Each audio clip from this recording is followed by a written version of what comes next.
All right.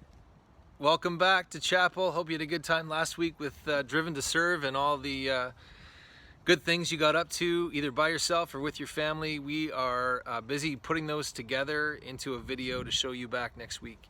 And but for this week, we've got a special guest. Joelle Smid's gonna share something that's on her heart with us as an encouragement and challenge, and I know you'll enjoy that. The worship leadership team has been busy throwing a few songs together as well, and so from us to you and all the ways this comes together, welcome.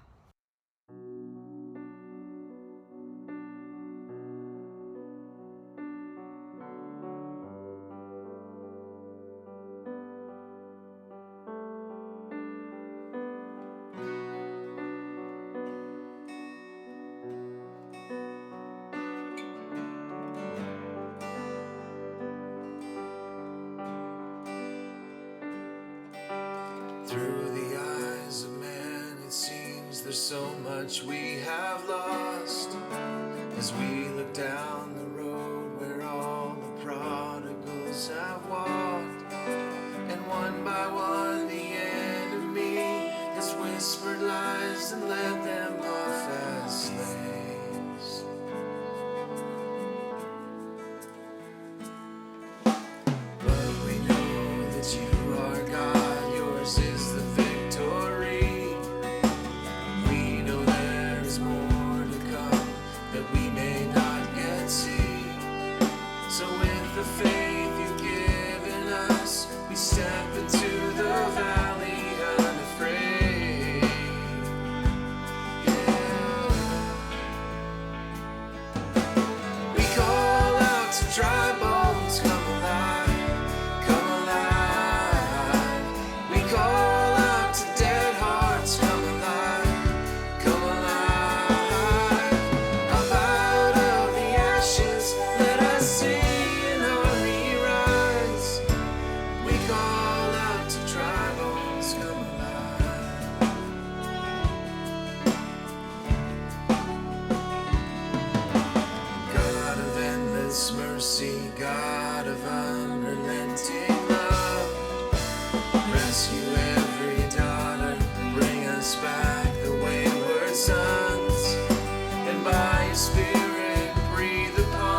lost at the fall, running away when I'd hear you call.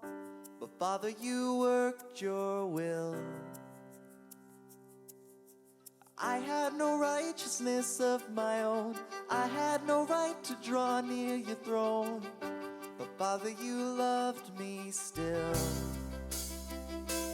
And in love before you laid the world's foundation, you predestined to adopt me as your own. You have raised me up so high above my station. I'm a child of God by grace and grace alone.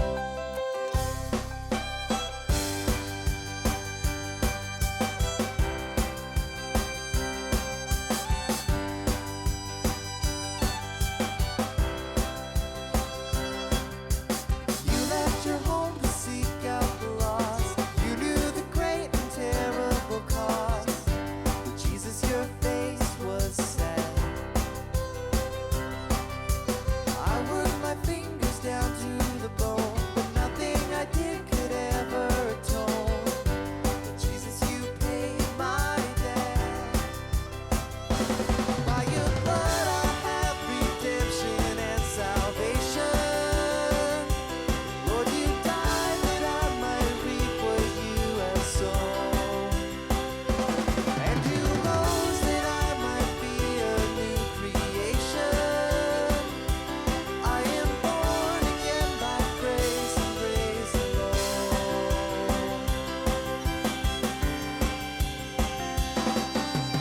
I was in darkness all of my life. I never knew the day from the night.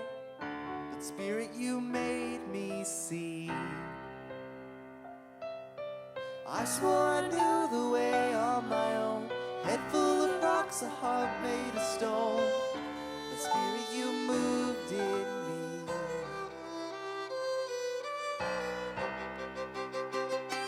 At your touch, my sleeping spirit was awakened. On my darkened heart, the light of Christ has shone.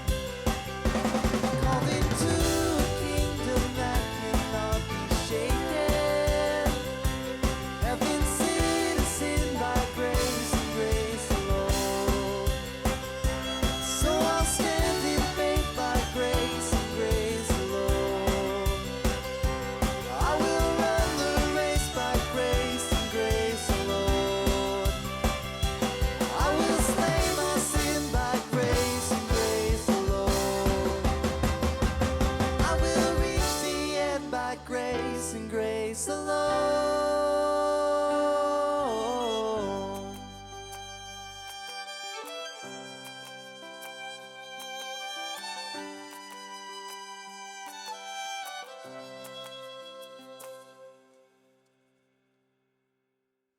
Hi VCS family, it's Joelle here from the grade 12 class, and I just wanted to share a few things with you guys today, and just remind you of the nature of the seasons in our lives, and what God has promised us about them, especially in light of this new reality that we find ourselves in with the virus.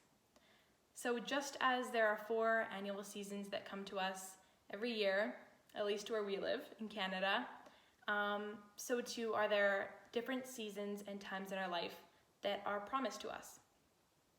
In Ecclesiastes 3, it says, "There is a time for everything, a season for every activity and every matter under heaven." And it gives some examples: a time to plant, a time to harvest, a time to weep and mourn, and a time to laugh and dance. And it kind of goes on from there. And I think it's just important to remember exactly what that means. And that's that we are promised to go through temporary times of bliss and ease, and we're also promised to go through just challenging storms. I think about our interaction with the winter season and how it's the certainty we have in the springtime that will come after, and just the life and the beauty that it brings that really enables us to endure that long season of cold and bitter weather. And I think it's just the same with our circumstantial seasons too. Most realities that we experience just won't last forever, and they will change over time and look different over the course of our lives, and I think we can take comfort in that. Romans 12:12 says, "Rejoice in hope, be patient in tribulation, and be constant in prayer." The first line, rejoice in hope. There's a biblical definition for hope, and one that I found is it's the confident expectation of what God has promised. When we find ourselves in seasons that are particularly difficult, uncomfortable, or challenging, which for many that is right now, we can trust and hope in God's promise that there is a better season ahead coming. The second line or phrase in there, it says, be patient in tribulation.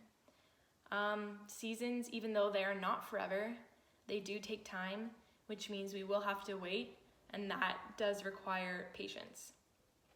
We can hold on to the promise of good things to come, but they may not happen right away, and we're called to have patience while we wait in the hope for those things.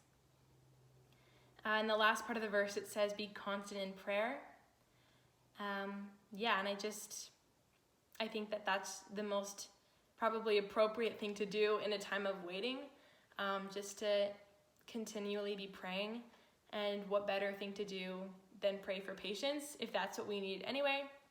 So I love that verse and the kind of lesson and a reminder that brings us.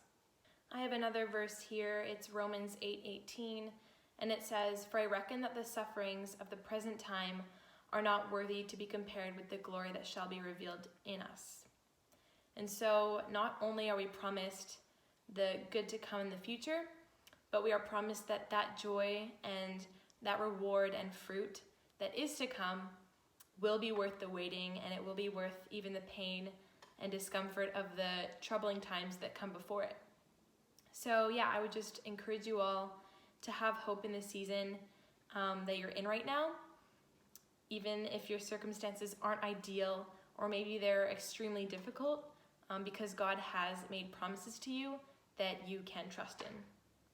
We also have another promise, and that is that God is always alive and at work.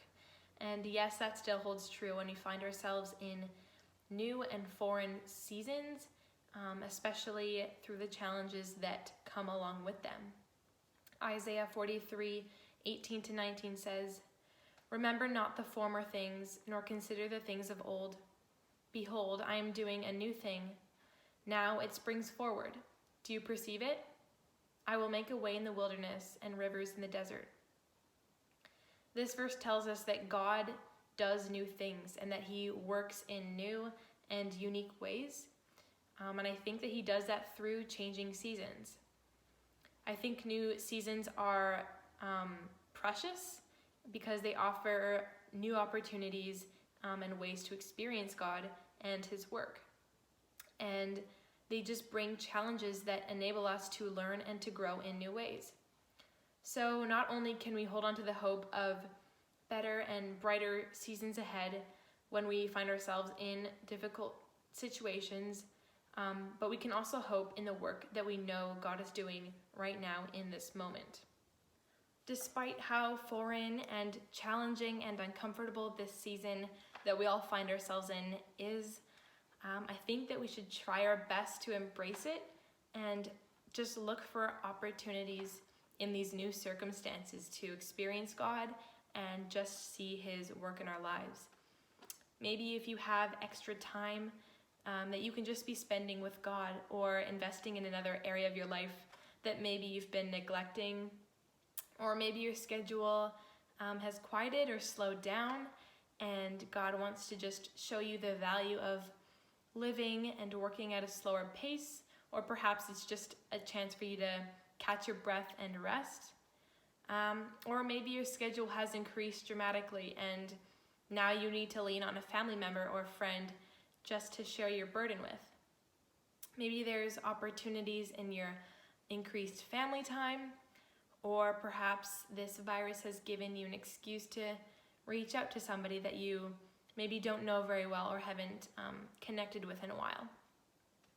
Or maybe you struggle with making time and space for your own solitude, and now would be a good time to use this forced isolation to do just that and reflect and journal or pray and just care for your soul in that way.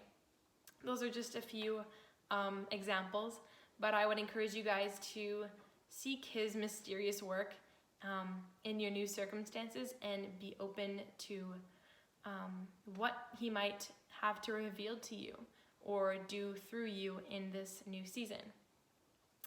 I would just encourage you guys to hold on to hope and confidently trust in his promises to you, that there are brighter and better seasons ahead to look forward to, and that he is also very much alive and at work in this crazy and challenging season that we find ourselves in right now.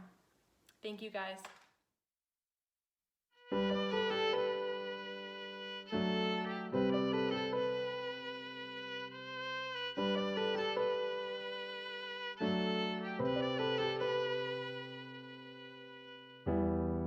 You're the resurrection that we've waited for. You buried the night, came with the morning.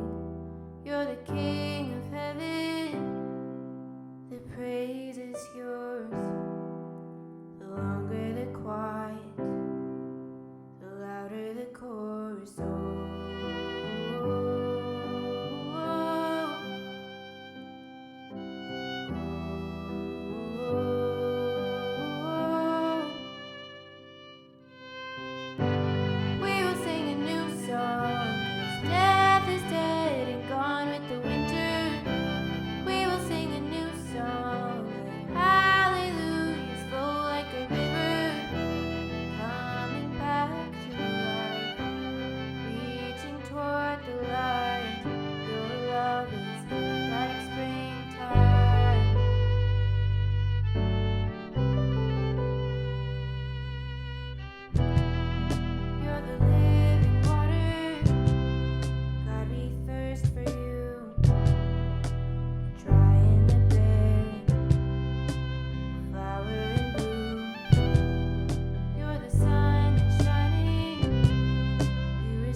Garden